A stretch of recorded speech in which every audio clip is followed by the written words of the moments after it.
Road భద్రత వారోత్సవాలలో భాగంగా విద్యార్థులతో ప్రతిజ్ఞ చేయించిన మోటార్ వెహికల్ ఇన్స్పెక్టర్ సంగం వెంకట పుల్లయ్య.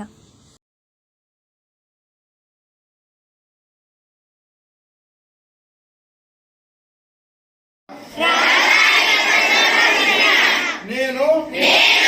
భారతదేశ పౌరుడిగా మోటారు వాహనముల చట్టంలో పొందుపరిచిన రోడ్డు నియమ నిబంధనలను పాటిస్తానని ఇతరులకు తెలియజేస్తానని తోటి రోడ్డు వినియోగదారులను గౌరవిస్తానని రోడ్డు ప్రమాదాలు జరగకుండా నా కర్తవ్యాలను శ్రద్ధతో